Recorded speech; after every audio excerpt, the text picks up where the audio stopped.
This conference will now be recorded. Good morning, everyone, and welcome to the June meeting of the Finance and Governance Committee and of the full board. For members of the public attending remotely, we ask that you please close other programs on your computer or phone, silence your cell phone, and mute audio when not speaking. Agendas for today's meetings are available at hrbrrd.ny.gov under board meetings. The conference organizer will monitor the program's chat function for anybody wishing to address the board during the public comment period during the meeting of the full board. For anyone wishing to address the board, kindly use the chat function or email brao@hrbrrd.ny.gov, or simply speak up during the public comment period during the full board meeting. Before turning over the gavel to Mr. DeWitt for the Finance Committee, we shall begin with the Pledge of Allegiance. I pledge allegiance to the flag of the United States of America and to the republic for which it stands, one nation, under God, indivisible, with liberty and justice for all.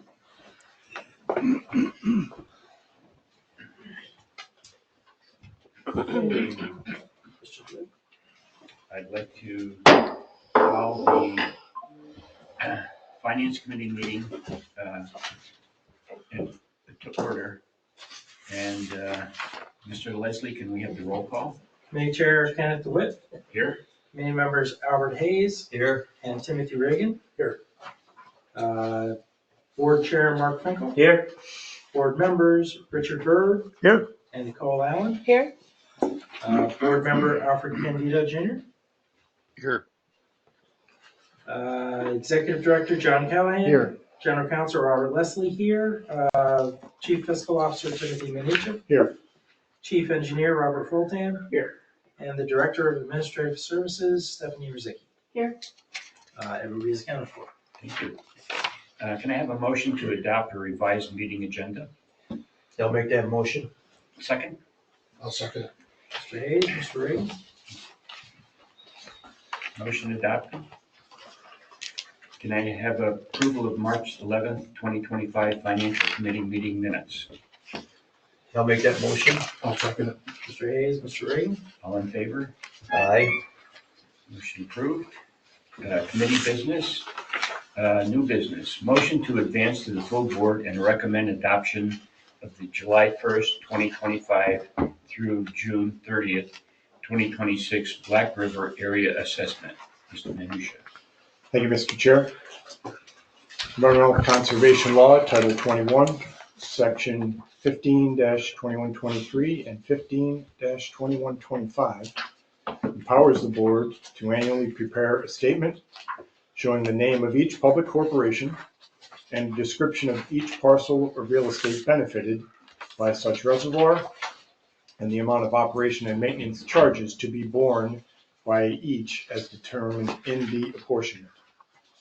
In the first of four resolutions this morning, which starts with assessment statements on page 7 in your packet, and includes the resolution on page 13, we ask the board to approve the annual assessment for storage reservoirs for the Black River watershed for the second year of the budget period beginning July 1, 2024, in the total amount of $1,257,019. 5 counties in the Black River area pay 7.18% of this amount, and hydroelectric producers cover the remaining 92.82%. I'm happy to answer any questions anyone has. Any questions? No, I have none. Can I have a motion to advance? I'll make that motion. Mr. Reagan. I'll second that. Mr. Hayes. All in favor? Aye. Opposed? Motion approved. Can I have a motion to advance to the full board and recommend adoption of the July 1, 2025 through June 30th, 2026 Black River Area, New York State share? Mr. Minichia. Thank you, Mr. Chair. In this second resolution, which starts with the assessment statement on page 14 and includes the resolution on page 16, we ask the board to approve the state share for storage reservoirs for the Black River watershed for the second year of the budget period beginning July 1, 2024, in the total amount of $460,672. We arrived at this number indirectly after calculating the state share for the Hudson River area, and I will elaborate on that calculation when we get to that resolution. Mr. Chair, back to you. Any questions?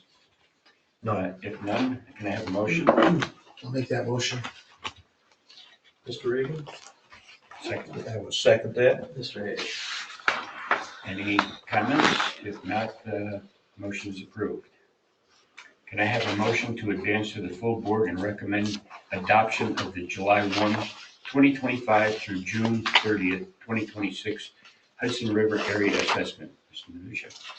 Thank you, Mr. Chair. In this third resolution, which starts with the assessment statement on page 17 and includes the resolution on page 19, we ask the board to approve the annual assessment for storage reservoirs for the Hudson River watershed for the second year of the budget period beginning July 1, 2024, in the total amount of $2,576,526.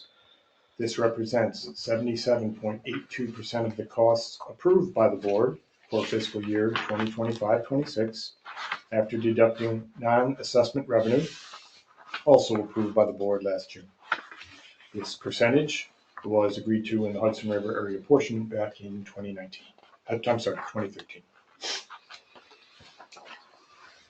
Questions? Just one question. When we do capital and stuff, had we thought that through, or is it just the capital and additional to this amount? No, there are, so on the expenditure side, there I'm are talking about big ticket capital, things like the dams. all included in the budget for each of the 3 years that the board addressed last year. So it was all in there. Yes. Okay, thank you.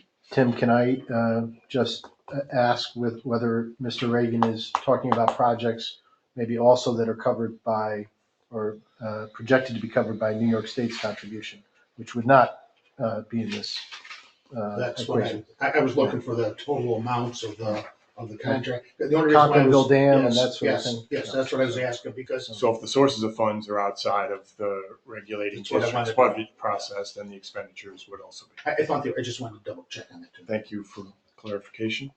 Very good assessment. Can I have a motion? I would make that motion. Mr. Hayes? I'll second it. Mr. Reagan? I didn't do Hudson River because I don't live there. I guess I do here. Okay, I make that. In a committee of 3, We got the burdens we Yeah, impose that's why- upon you I just want you to know why there was a hesitation. That's the only- require a strong back. Any other comments? If not, Hey, spending somebody else's money. motion to advance to the full board and recommend adoption of the July 1, 2025 through June 30th, 2026 Hudson River Area New York State share. Mr. Minutia.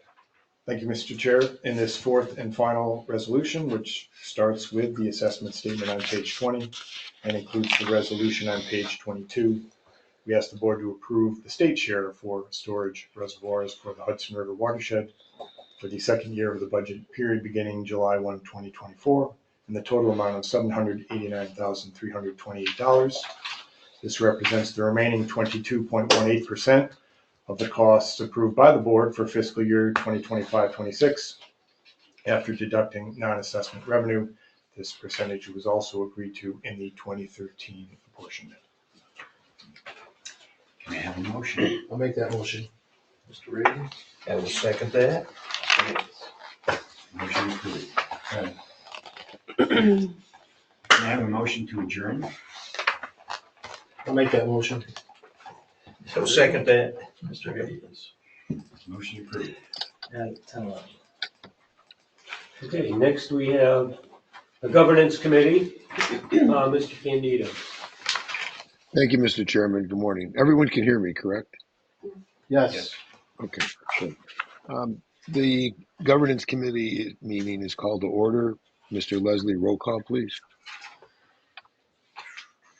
Committee members Albert Hayes, Here. Kenneth DeWitt, Here. and Nicole Allen. Here. I should actually say, Committee Chair Alfred Candido, I acknowledge on the screen. Here. Board Chair Mark Finkel. Here. Board members Richard Byrd. Here. And Timothy Reagan. Here. Executive Director John Callahan. Here. General Counsel Robert Leslie, present. Chief Engineer Robert Fultan. Here. Chief Fiscal Officer Timothy Minicha. Here. And the Director of Administrative Services Stephanie Rizicki. Here. Everybody's counted. Thank you. I need a motion to adopt or revise the meeting agenda. Take a motion, please. I'll make that motion. Mr. DeWitt, Second. I will second that. Mr. Hayes, All in favor? Aye. Aye. Aye. Any opposed? Thank you. I need a motion to approve the March 11th Governance Committee meeting minutes. I'll make that Motion, motion. please. Ms. Allen, Thank you. I'll second. Mr. DeWitt, All in favor? Aye. Aye. Any opposed? Thank you. In committee business, under new business, we have a resolution to advance to the full board that awards Regulating Districts Insurance Program for policy year July 1, 2025 through June 30th, 2026. Mr. Manisha, please. Thank you, Mr. Chair. Seek the board's approval to take two insurance-related actions this morning. First involves renewing an approach to obtaining insurance coverage for the regulating district, and the second involves reviewing and authorizing payment for insurance coverage that takes effect on July 1, 2025. With respect to the first resolution on page 28, you may recall that the regulating district has partnered for the last few years with the New York State Office of General Services, Bureau of Risk and Insurance Management. This unit of OGS has for quite a few years now helped smaller government entities like the regulating district assess its risk and obtain coverage that mitigates that risk. In accomplishing this, the Bureau competitively procures the services of a qualified insurance broker. At this time, that broker is Arthur J. Gallagher, who we know well thanks to their many years of outstanding service to the regulating district. We believe the combination of the New York State Office of General Services, Bureau of Risk and Insurance Management, and Arthur J. Gallagher is uniquely qualified to meet the regulating district's insurance and risk management needs. As such, we seek approval from the board to renew this arrangement for another year, and I'm happy to answer any questions anyone has about this first resolution. If there are no questions, I need a motion. I will make that motion. I'll Mr. second it. Hayes, Mr. DeWitt. All in favor? Aye. Aye. Any opposed? Thank you. Continuing with Mr. Manisha, the second resolution, which is to advance the full board to approve insurance proposal for policy year July 1, 2025 through June 30, 2026. Thank you, Mr. Chair. Let me start by saying, offering an apology for the revised version of this resolution, which all of you around the table have for your review. While the vast majority of the coverage is quite similar to what the regulating district has obtained in recent years, we have been reminded again this year that obtaining coverage for water retaining infrastructure is a significant and ongoing challenge. In my summary, which is in the board packet, I noted that recent dam failures and anniversaries of those that occurred years ago, increased weather volatility, proposed changes to federal approaches to emergency response and recovery, and the never-ending quest of bad actors to find weaknesses in cyber defenses all contribute to the growing challenges we face in obtaining coverage to mitigate the risks the regulating district faces. In addition to challenges that all dam and reservoir operators are experiencing, there are additional challenges that those seeking general liability and umbrella coverage experience in some states, including in New York. This year, the regulating district's provider of these coverages indicated that they would include a change in their policy called Absolute Injury to Workers Exclusion State of New York Endorsement. This means that general liability and umbrella insurance will not apply to a bodily injury suffered by any person while that person is performing or supervising work on the regulating district's behalf or arising out of and in the course of employment by the regulating district. We have been assured that this exclusion is being sought across all that particular carrier's general liability and umbrella clientele in New York and has nothing to do with the specifics of regulating district or previous experience. By far the biggest implication of accepting this endorsement, had we recommended doing so, would be that the regulating district would not be able to rely on its general liability or umbrella insurance policy if someone suffers a bodily injury as described above. In addition to this potential payout, the regulating district would also have to provide its own legal defense directly by procuring outside counsel or seeking defense via the Office of the Attorney General. Because of this, regulating district and its insurance partners, OGS and Arthur J. Gallagher, had to scour the countryside to identify and seek the most favorable terms from alternative providers of general liability and umbrella coverage. As of this moment, we have a proposal for general liability, and we are still working on a proposal for umbrella, which we hope will arrive today or tomorrow. The amount you see in the body of the revised resolution is the best estimate of what we believe the total cost will be for the upcoming year. It is a very substantial increase, nearly $117,000 or 39% above what we paid in the current fiscal year. I feel very confident in saying that no member of the senior staff is happy about this development, and I would be very willing to extend that to all of the members of the board as well. About the only thing that could be worse, in our opinion, is going without these coverages, especially general liability and umbrella, for the reasons that I have mentioned. So for these reasons, we seek your approval of this revised resolution, but only after I answer any questions that you may And that questions are open to all of us now, right? have. Of course. So, workers' comp, so if it was an employee, the employee would fall under workers' comp first. And normally they don't have a recourse to go after other than workers' comp unless there's gross negligence somewhere. That's how I understand the comp law. I may have changed, I'm not up to date on it constantly, but that's kind of, we're not talking about employees then really that we're looking at. We're looking for somebody else or a contractor that comes and does some work and then comes back and sues us. Is that what we're trying to get coverage for?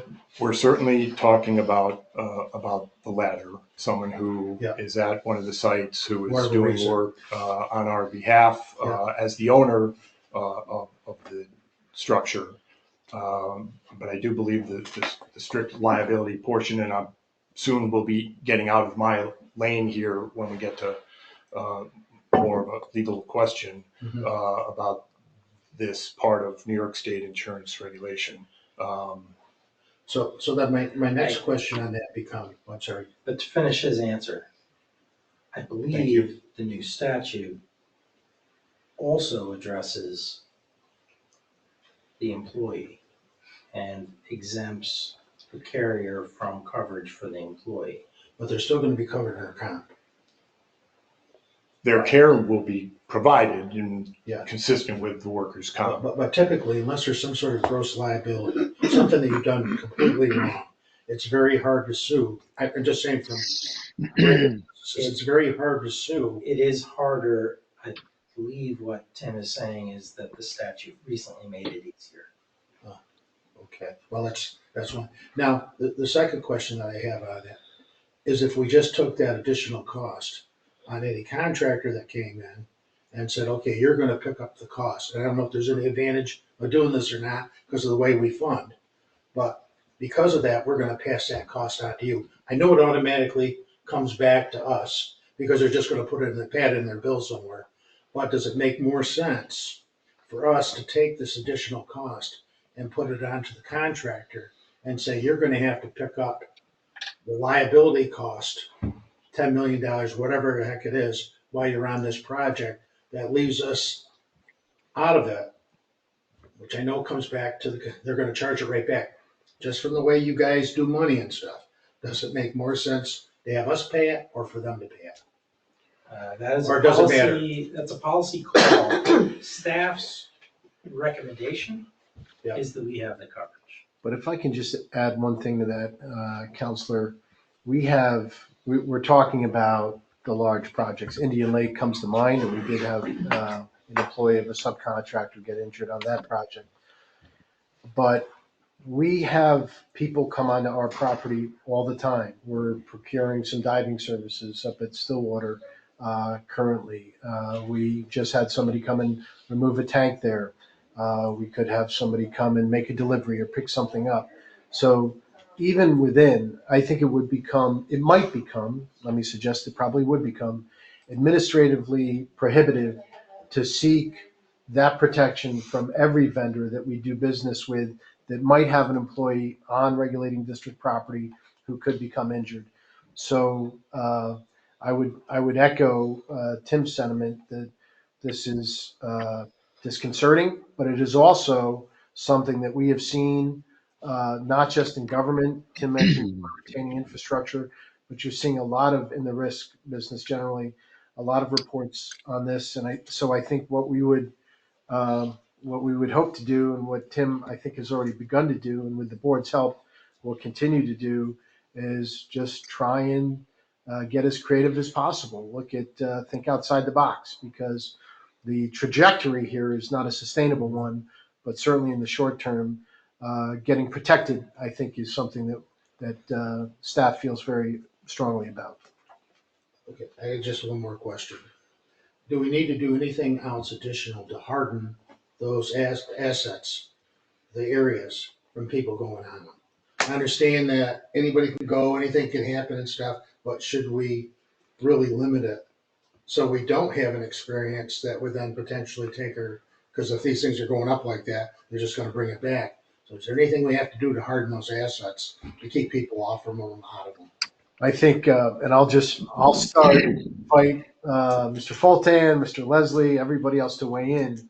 When we do a project, especially lately, we will start a discussion with, for instance, DEC. And DEC might say, we'd really like a public access fishing pier, or we'd really like a new, car top launch, or access improvements designed to more easily get members of the public to our sites, maybe not out on the top of the dam, but enjoying the site as a whole. Some of the improvements at certainly Old Forge and Six Lake, the upcoming project, the project we're undertaking now in Stillwater, do incorporate better control, new gates, fencing around those. You've seen those at Hawkinsville too. Better control for the public getting out on those structures, even as generally we also incorporate public access enhancements to get more people, not necessarily on the structure, but to the site. So it is on one level counterintuitive, because as you say, there's inherent risk as more people show up close to the water retaining infrastructure that we manage. But at the same time, our other agencies, and certainly New York State in general, which has come up big on the funding side, want to see those public access improvements. So it's a balancing act. But to answer your question, I think you do see, and I'll ask the chief engineer to support this if he's in a position to do so on these projects, some better access control, fencing, security, public safety elements being incorporated as a result of those projects. Certainly, yeah. There's John kind of hit on it. I mean, there's different levels of protection. You've got invited guests, you've got uninvited guests, you have trespassers. I mean, certainly we have a reasonable and sufficient amount of protection, but there's probably always room for more. We could line all of the entire embankment at Conklinville on County Route 8 with an 8-foot high fence so people wouldn't be able to get off the road to get onto the dam. But You is can't that do really too much, because then reasonable? they're gonna wanna get in. Well, You gotta kind of go halfway. You can't do the whole thing, you know? That's, And while I think we certainly the point face. is that there's always some room for improvement somewhere. But I'm just just- we have a reasonable protection to prevent the public from getting into spaces where they're not supposed to be. The spaces where they're invited and asked to come in are made safe and separated from those areas where we don't expect them to or want them to walk or access. So. And I'm just trying to, I'm not questioning how you're doing anything or anything like that. The cost is going up. So if you have an experience, my experience has been, once you have an accident, then it goes higher. And so I'm just asking the question, is there anything else we need to do in that? I'm not saying you guys aren't doing your job or anything like that. It's a huge cost. And then the only other thing is, to the counties, we ought to go back and make sure that they're aware this cost is, because it is kind of getting out of whack and it looks like it's gonna continue, that if we do this, the DEC and everybody requests, which we're gonna keep doing, the grant people the capability to get on there, it's gonna cost money. Yeah, certainly we want to continue the dialogue on, with the downstream counties on, not just in the context of this discussion, but overall, more in the context of the discussion we'll have a little later on. But I do want to, Rob, I think Old Forge comes to mind in sort of talking about the design there, the proximity of the current car top launch portage spot, which will be moved further away from the dam, the alignment of the sort of the catwalk to get out to the gatehouse and where the gatehouse will be. Your concerns and thoughts, Mr. Reagan, were very much a part of that conversation with the consultant. So I'd like to think we're always thinking about those things. I'd just like to say that my umbrella policy went up $700 this year, which was a huge jump. And while we certainly have uninvited guests, I believe is the term of art that Rob used. I think as I've read the language of these endorsements or exclusions, really is about the people that you have in the invited category and on any given day or for any period that you wanted to count. My working assumption is we would have many more people in the invited category than we would have in the uninvited category. This is more about people who are doing work at sites that we own and what happens if there is a slip and fall or something like that in the course of their duties, mostly on behalf of the regulated district, if not also in the employ of the regulated district. This is not, I think, back to your original question about how is a person who works here and is injured, how are they going to get their care paid for? This is, if it is a catastrophic situation, they might find themselves looking for other form of redress, and this is how do we ensure that we're protected and have some coverage for that situation, which we of course hope never takes place. All right, I have to ask a question. I have to clarify something in my own mind. When you spoke originally about the exclusion clause, is that an exclusion to just district employees, or does it also apply to anyone who the district hires, such as a contractor? It's the latter. So there's no insurance company that is now going to insure any government agency to protect the agency from those kinds of exposures? We have been informed and advised that an exclusion of this nature, which is really this is the first year in which we are experiencing this from a carrier who has provided these coverages to us for many years. This is their reaction to this strict liability standard in the insurance law and regulations, and they were not prepared to offer a policy without the exclusion. Now we have the policy that we are recommending, while substantially more expensive. It protects the regulating district for these kinds of bodily injury situations that we're describing. So we make a recommendation not to stick with the existing carrier, but live with the exclusion. We recommend going with a different carrier and not having to be subject to this exclusion. Okay, so what you're putting in front of us is a policy that does not include the exclusion, correct? Correct. Correct. And this may be a question for Mr. Leslie, just to double check on this.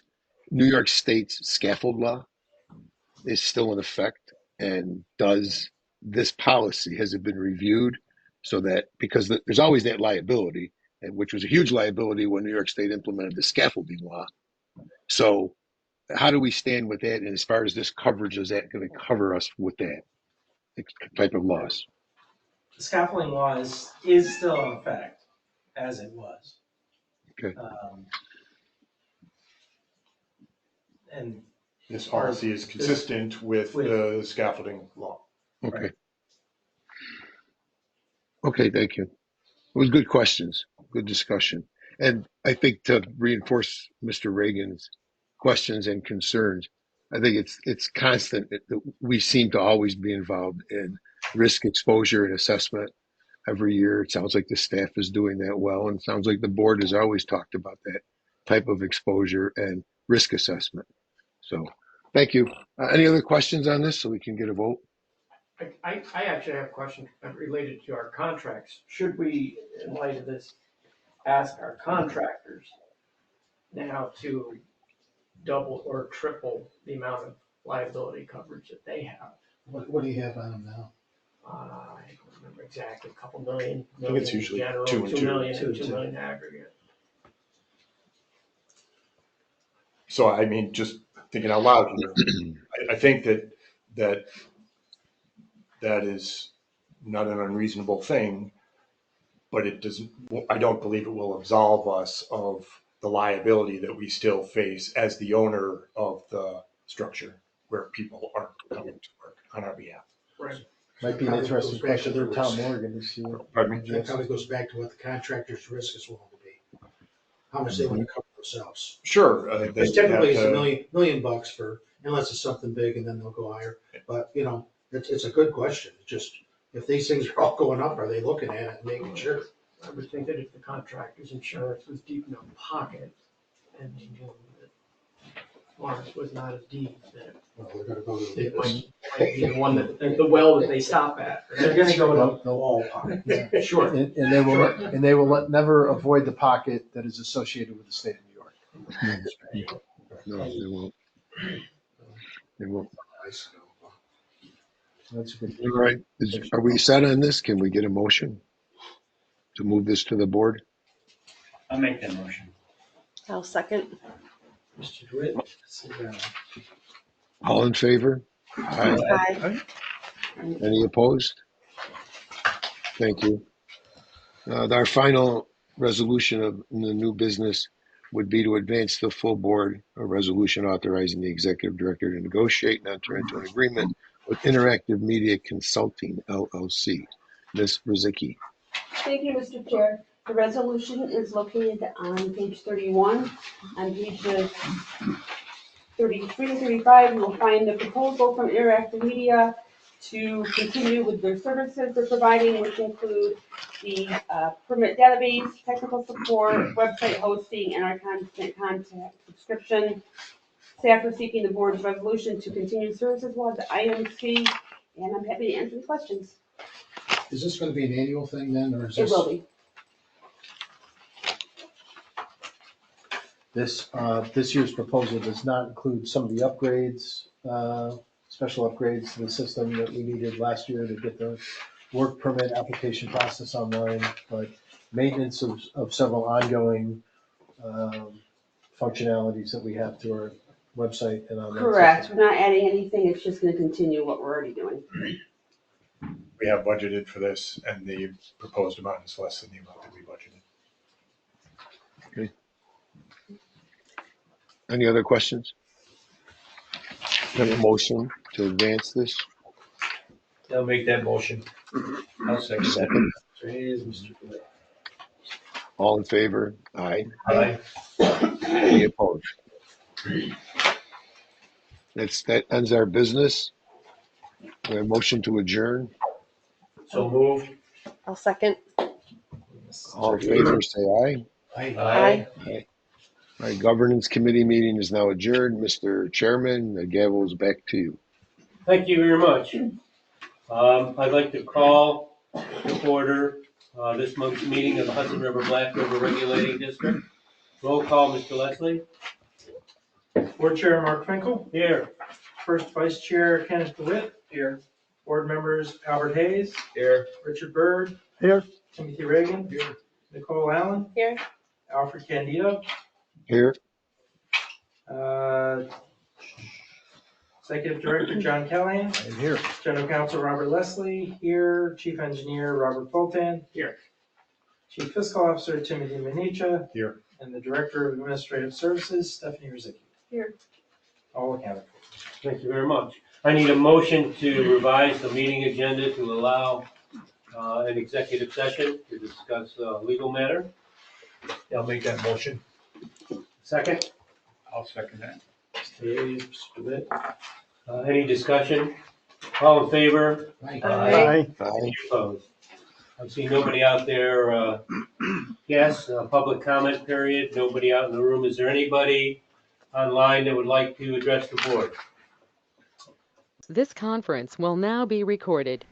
Oh, I apologize. I pressed the wrong button, but no, we do not have any guests wishing to speak. I'm sorry, I didn't We hear. do not have anybody that wishes We to have speak. no, okay. Then I need approval of the May 13th, 2025 regular board meeting minutes.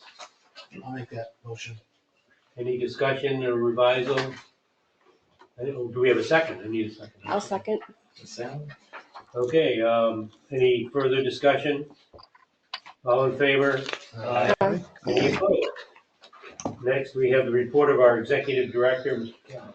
Thank you, Mr. Chairman. My monthly report appears on page 48. I'll just briefly note a couple of things. One, I just want to thank especially the maintenance and operations staff in putting together the annual report, which with significant contributions from the senior team here. Just noted the year that we had in 2024 with all its inherent challenges. And if you look around just the facility here, you'll see a number of improvements that just highlight the great work that our team does. It's not a huge team. We're certainly focusing on quality, not quantity here, but really appreciate the talent we have in-house, the great work. If you go out to Stillwater anytime soon, I'm sure most of you will be out there in the next few days, just in your travels. You'll see a new building going up and a new tank, and we have enormously talented folks here, which deliver a great return on the investment that's made by the public. So really want to thank them. We'll also note one of our team members, Danielle Dunn, senior field assistant, is at a management and leadership training this week. It's hosted jointly by the state of New York and CSEA. It's a great opportunity for her, and I think it's also emblematic of the way our folks like to develop and advance and look for new opportunities. So really great to be able to note that. And just also want to note for the board's information, we've been working with local law enforcement agencies and New York State DEC and state police on the multi-jurisdictional training exercise that is held every year to promote response and coordination between the agencies. You may see them setting up a little bit for that today. That training will be tomorrow. So if you're in the neighborhood, please stop by because it's always something to see. And it'll be a little bit tough to get a parking spot around here, but you'll figure it out. But glad to be able to make this facility available for that important purpose as well. And I'll just pause on any questions the members may have on the monthly report before moving on to the annual report. Okay. And if none, I just want to note the members received via email this really wonderful report covering our 2024 operations. If you've had a chance to review it, again, it tells a story of significant accomplishment and a great deal of activity, which we will continue along that trend line this year. Certainly the chief engineer talked a little more about that, but we're going from a very busy year in 2024. We hope to have fewer surprises like the tornado of last year, but certainly no fewer projects and initiatives. So really look forward to the year ahead. But if the members have had a chance to review the annual report, Mr. Chairman, if you could ask for a motion to approve the report, we'd appreciate that. Okay. You looking for that right now? Yes. I'd like to I did review it. I agree with you. I'd like a motion to approve the annual report. I'll make that motion. Mr. Hayes? We have a second? I'll second. Mr. DeWitt? Any further discussion, questions? All in favor? Aye. Aye. Do you have any other questions for Mr. Callahan on his executive committee report? Executive director report, excuse me. Good job. Thank you. Okay. Contracts and actions. First, a resolution authorizing the expenditure of up to $112,411.95 for the purchase of a mini excavator for the Hudson River area. Again, Mr. Callahan. Thank you, Mr. Chairman. We told them there's no way we were going to 112, 411, 412. So we got them down 5 cents on this. Certainly, to Mr. Reagan's previous point, you make a plan, you put a capital budget together, and as you work through and learn things and things on the ground change, sometimes you readjust your priorities. In this case, as the memo that's in your board packet indicates, we had going into this 3-year cycle intended to replace the boom, the crane that is on the workboat. Our experience last year responding to the tornado damage, where we did at one point borrow from New York State Canal Corporation and then rent a mini excavator, really helped highlight the inherent efficiency and capabilities that machine used in conjunction with workboat operations could bring to us. We can deploy a mini excavator using the workboat onto shore in some cases, and in some cases where we're able to unload stone from the water, from the workboat onto shore, we don't really have the reach with the workboat, nor would we, even with the new expandable boom, to be able to place that material further up. So this will provide a lot more capability for us. And in addition, we noted that the statewide contract for this type of equipment was about to expire at the end of this month.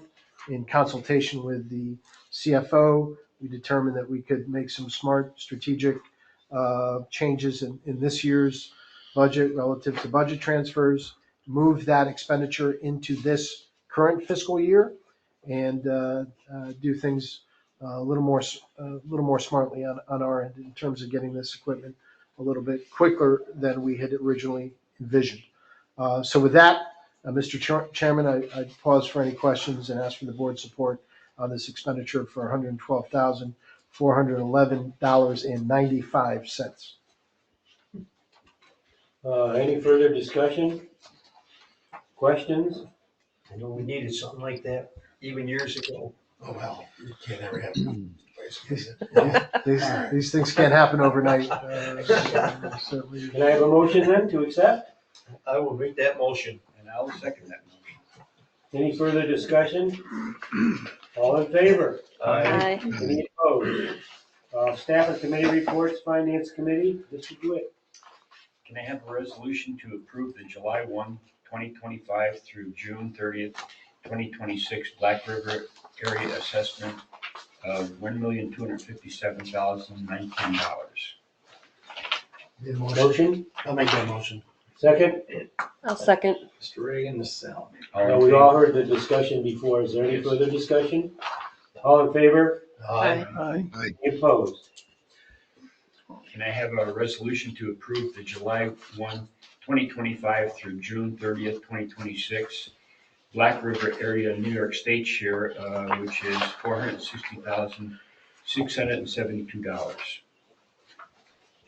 I will make that motion. Second?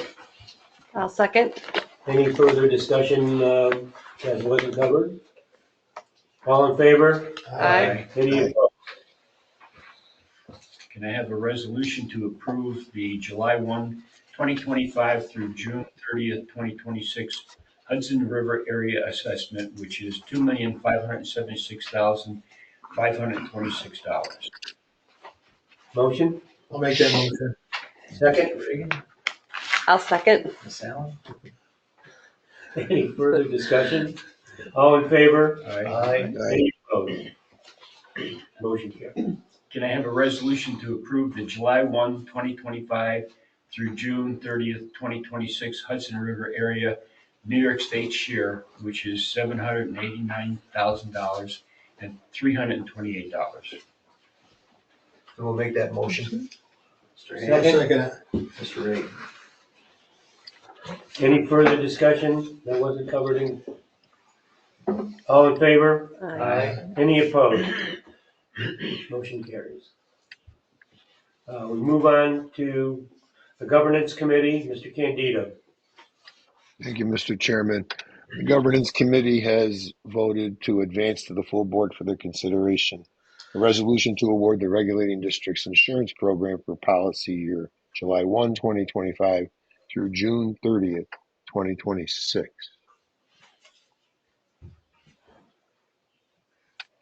We need a motion. I'll make that motion. You have a second? I'll second that. Any further questions that weren't covered? All in favor? Aye. Aye. Opposed? The next resolution that has been moved to the board for its approval is to approve the insurance proposal for policy year July 1, 2025 through June 30, 2026, not to exceed $415,000. Wow. We have a motion for that? I'll make that motion. A second? I'll second it. Mr. DeWitt, Mr. Reagan? Any further discussion on this? Then all in favor? Aye. Aye. Any opposed?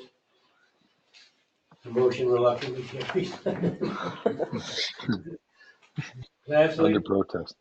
The final agenda item, resolution that the committee has advanced to the board for their approval is a resolution authorizing the executive director to negotiate and enter into an agreement with Interactive Media Consultant, LLC. I'll make that motion. motion. Second? I will second that. Any further discussion, questions? All in favor? Aye. Aye. Opposed? Motion carries. Staff and committee reports, General Counsel, Mr. Leslie. Mr. Callahan and I hosted representatives from the General Recoveries Unit out for a site visit at Conklinville. We'll talk about that, I think, a little bit more later in the meeting. We also continue to work with representatives from the village of Northville to advance the Hunter Creek Dam project. They're planning to construct a pedestrian walkway over lands that we plan to convey to them. Their surveyor falls in their court, waiting for their surveyor to provide us with the description. And been working with him on the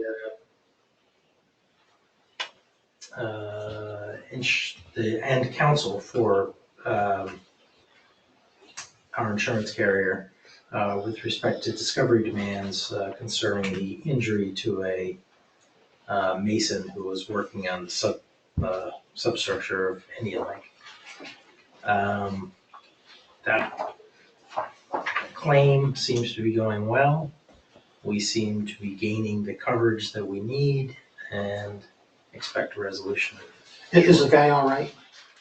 Yeah, he broke his tibia and fibula.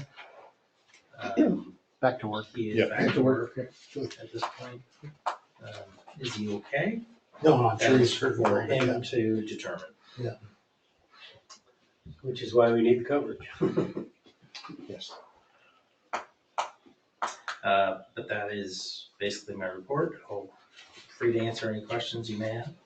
Any questions for Mr. Leslie? Yeah, none. Director of Administrative Services, Mr. Zinke. Thank you, Mr. Chairman. My report is located on page 54 of the board packet and outlines the work I completed in the reporting period. Just a few things worth noting. I completed the quarterly compliance audit of the Hudson River Area Office. Proper procedures are in place and no issues were noted. We have received additional applications for the seasonal position at our Mayfield and Convino locations. We will continue to review applications and interview candidates if the operations manager and maintenance foreman determine we continue to have a need for additional assistance. On pages 55 through 57 are the contract sheets. They are included for your review to satisfy the public authority requirement. I'll pause for any questions. Any questions? No questions. No applications for Stillwater yet. I anticipate the question. We're in market. We'll move on to Chief Fiscal Officer, Mr. Nietzsche. Thank you, Mr. Chair. You can find the CFO report on page 58 of your packet. You may have noted from my summary that year-to-date regulating district expenses exceed revenue by nearly $5.2 million. This amount is roughly the same. This amount is $5.2 million more than the same period last year. This arises largely because regulating district payments to the engineering and construction firms for their work at Indian Lake are capital expenses. Reimbursement for the construction expenses the regulating district receives from the New York State Environmental Facilities Corporation, while increasing cash on hand is not a revenue, thus leaving the shortfall noted above. If the regulating district's year-to-date expenses for engineering and construction at Indian Lake, totaling a little over $6.4 million, were excluded from the calculations above, the regulating district would be showing short-term or operating net revenue of a little over $1.2 million for the July 2024 through May 2025 period. This is only $2,369 short of the net revenue target for the current year in total that the board approved last June.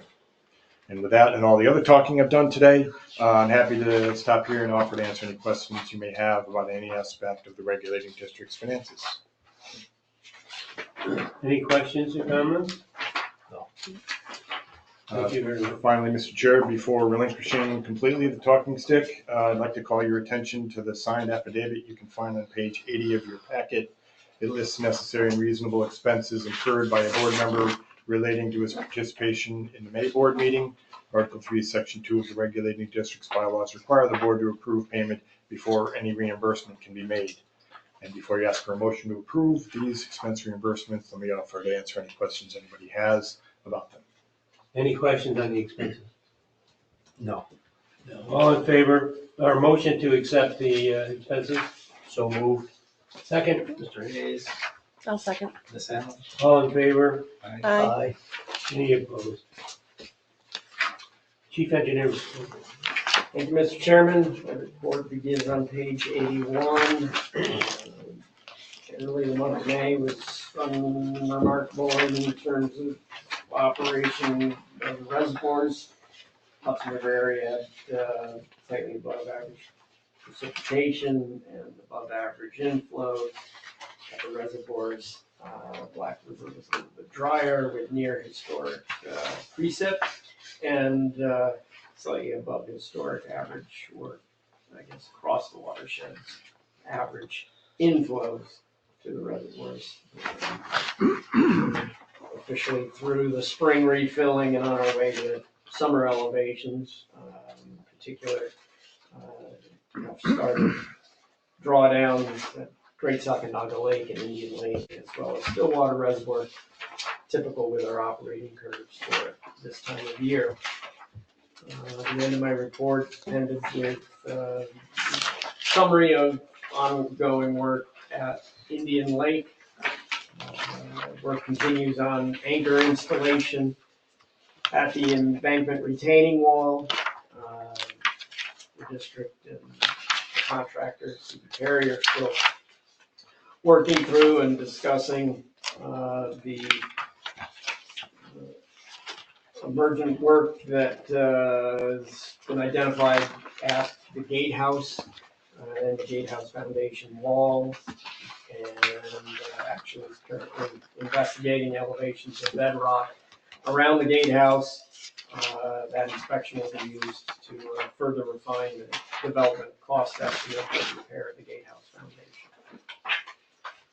Happy to answer any questions. Any questions?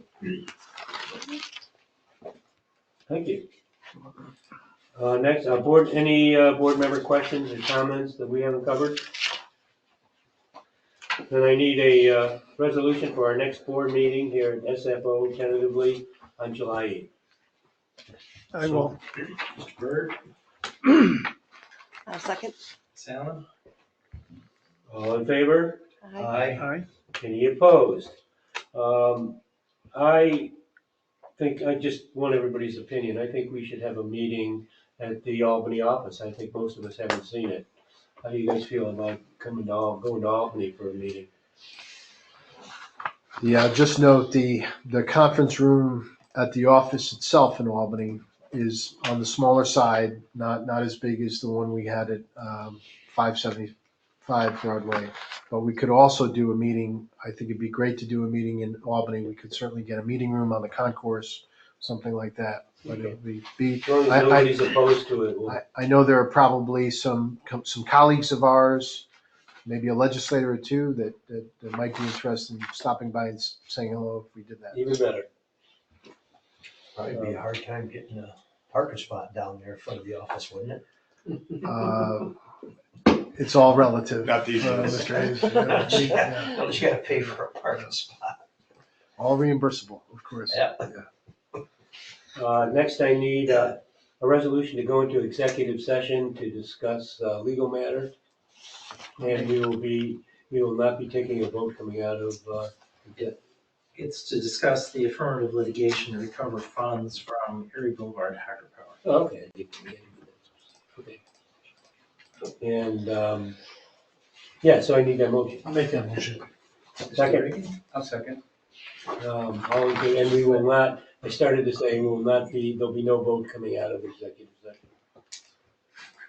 All in favor? Aye. Any opposed? Okay, we are in executive session. Thank you, Megan.